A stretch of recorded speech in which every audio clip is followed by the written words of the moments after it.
Viewer discretion is advised. The stunts and performance of this video today were due and handled by actual idiots and professionals. None of the things that we show is actually real. Get it? It's your boy, Mr. Scorpio, here with another top 5 videos. I know I sound like a douchebag, but that's how these gangsters sound. Today's top 5 is top 5 Mafia movies.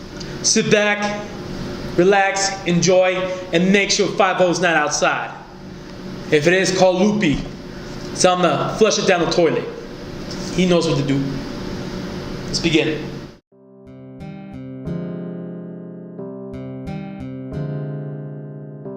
Bringing you at number 5 is Untouchables.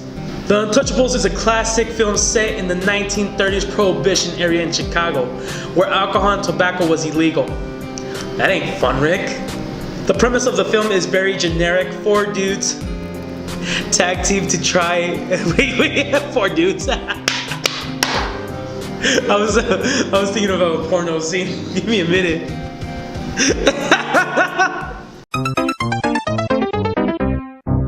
Mamma mia! Alright, it's my turn to roll.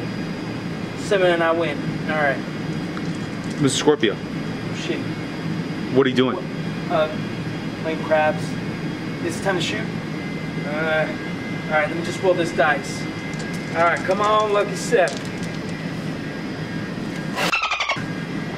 Let's roll. Come on, come on. Here we go! 4 dudes, or I would say 4 douchebags, tag team to try and defeat the greatest of them all, Fatso, Mr. Al Capone, the best mob lord that ever lived. Rick, why do you call him a Fatso? Al Capone is the true OG? Al Capone is the true original gangster. This guy can go up to your and then pay for your dinner.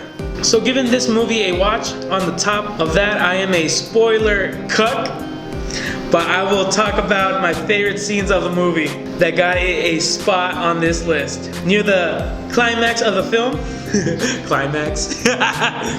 near the climax of the film, there's a huge shootout in the train station that had me hanging on the edge of my seat, freaking out. Who's getting shot? Tony, Bambino, Rick. A Scorpio fact for all you Scorpio viewers: the shootout scene is a director's homage to the 1925 Russian film Battleship Pokemon, whatever the f they call it.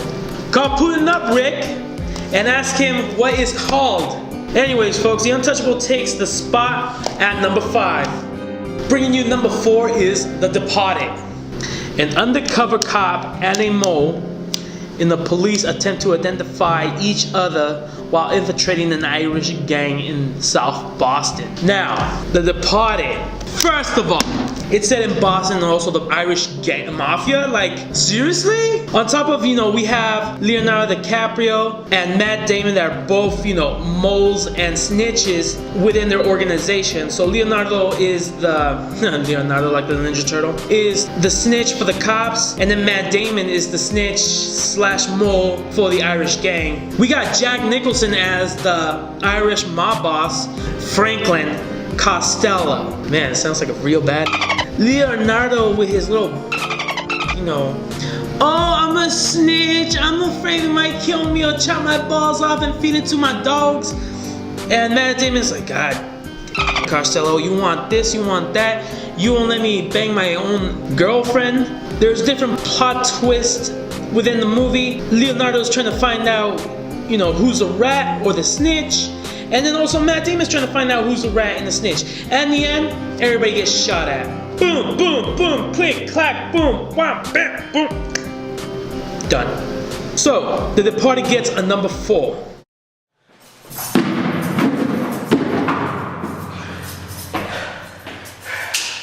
And tell Johnny he's not getting his money back until he owes me what he owes me.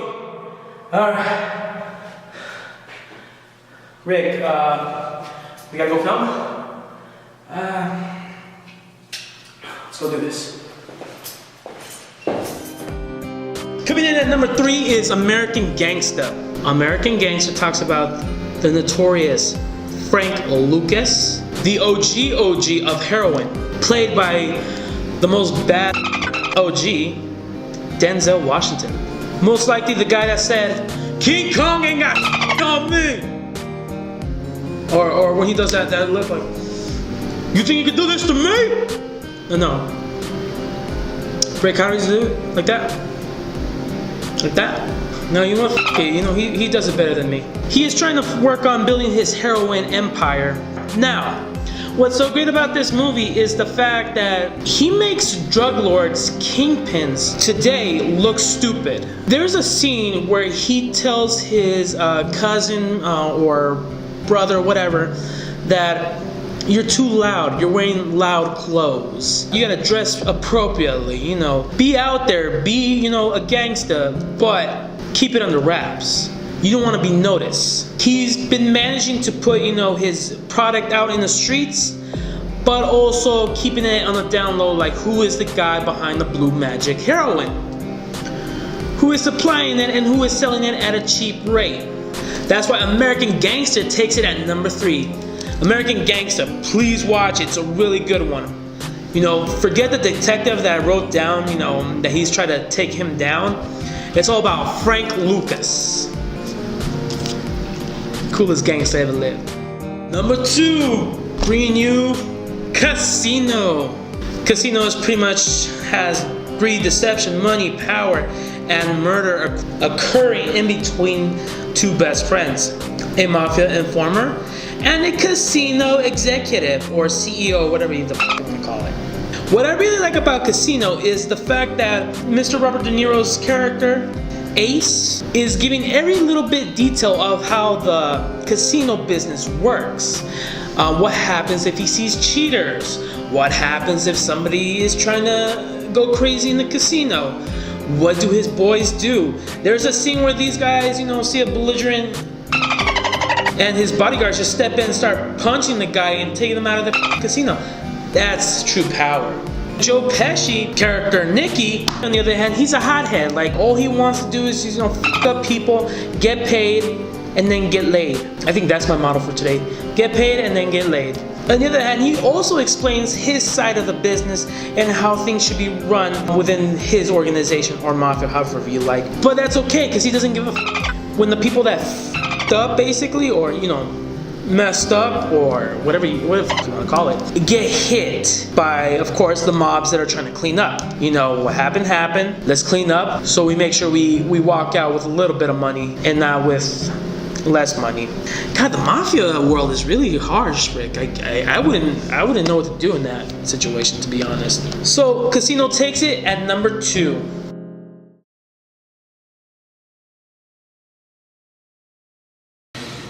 Oh, fuck. That's some good shit. Mr. Scorpio. Mr. Scorpio. Yeah? What are you doing? You know, just chilling. What's that on your face? I was eating some powder sugar donuts. So yeah, that's it. You know, let's go do a shoot. Come on. Coming in at number 1 is Goodfellas. Goodfellas is not only a classic, it's a masterpiece.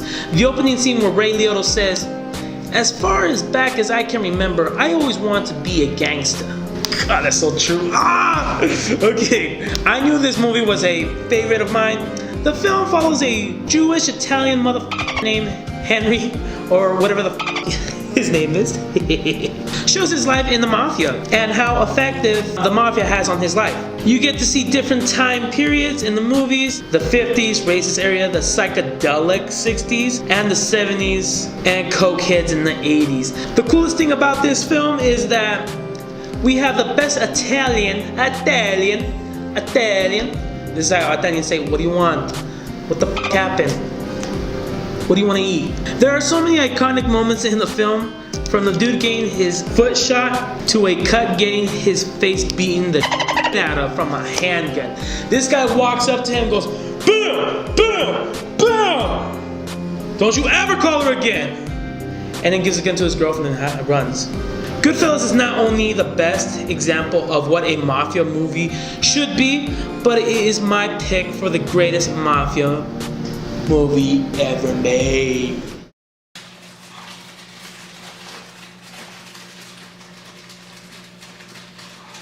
Mr. Scorpio, what are you doing now? Get rid of the evidence.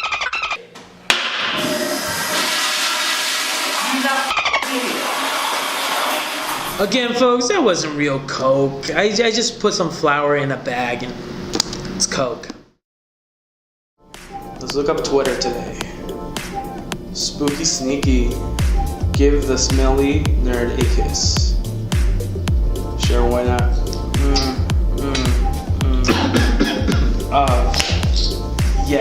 Hi guys. Check out my latest video right here in this link.